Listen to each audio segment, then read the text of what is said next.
me. Welcome to the channel. And today's video I'm going to do the third sister. Her name is Fia. That name was decided by me and a friend on TikTok, David Hotelling. He's a writer. But we've both forgotten where the inspiration came from, except that it came from something historic. And I think it may have involved crows. I don't know. And this is where I'm at with the final sister, Fia. Now, Fia is the very dark sister. She's all the way goth. Though I do realize she's looking very blue right now. That's intentional because blue creates depth in black.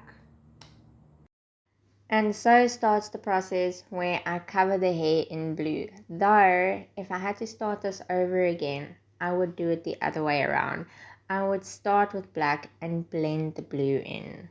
Because at the end of it, the hair was just covered in black. It didn't really feel like it created any depth or that any of that blue really came through. Which in hindsight makes sense because oil pastels is a thick, creamy medium.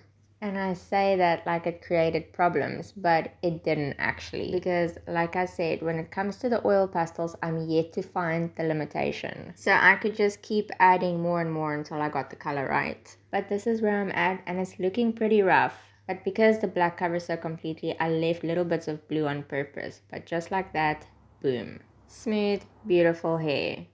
And I can definitely see the depth now with that blue undertone. Like I said, I haven't found the limitation. It's incredible. It's like magic. I can just keep going until I get the colors right. And the coloring pencils, as well as the graphite, I will say again, just keeps taking on top of it. Like I said, magic. I will say though that I have found that where the coloring pencils or the graphite is too sharp, it gets a little bit scrapey. It starts scraping some of that pastel off, but for the most part, it hasn't been a problem. I've been able to manage that pretty well. Get ready for the transition. Boom. Look at that. Incredible. What? I am so impressed by the supply. It's vibrant. It's blendy, there's no limitation that I have found yet, and it's affordable. I will say, I know like with all supplies, these can get expensive, but the cheap brands do the job pretty well. And what I mean when I say that is that I don't feel like I have to upgrade my set. I feel like it's doing its job pretty well. I started with a portrait because I was most excited to do the portrait after Emmy turned out so well. Though, if I'm honest, the thing I am most excited about when it comes to Emmy's portrait is just her hair. Though I will say too, the unevenness on the sides is bugging me just the tiniest bit, but for the most part, I love it.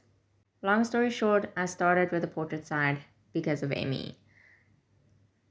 That said, I am glad I gave myself the creative liberty to explore and experiment with the three sisters in their full character form, but I really did not enjoy it as much as I enjoyed the portraits.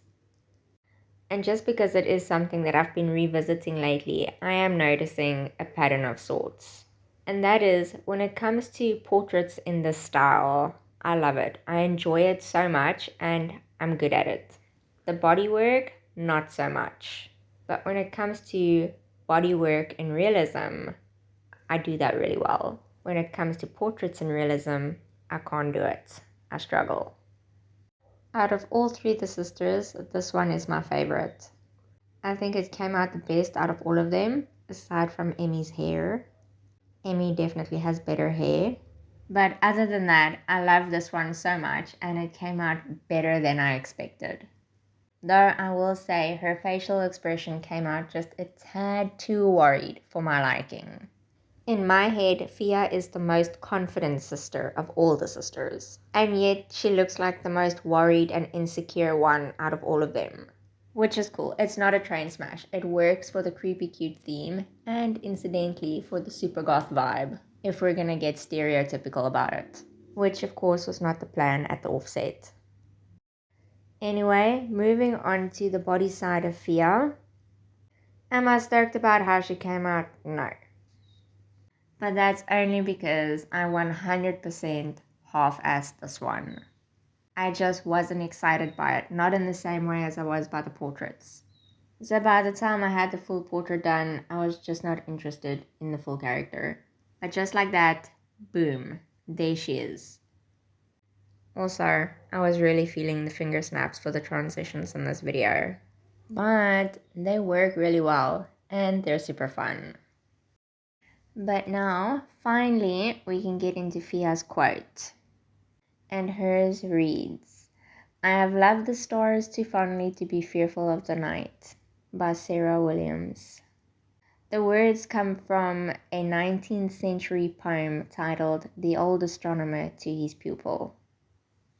And I just love it so much, and I think it's just so fitting for Fia. And also, I relate to it just the tiniest bit. I myself absolutely love nighttime. Fia is a confident character despite her portrait. She's a loner, dreamy, often watches the stars, captivated by the distant lights, which is kind of poetic because though she loves the distant lights, they can only be seen at night. And her crow's name is Moros, although I'm unsure about pronunciation. Moros, Moros, Moros. Either way, here are all three sisters. Finally done. And that's it for this video. Thank you so much for watching. Thank you for your time. If you liked it, please like it, subscribe, and come back next week for the next one.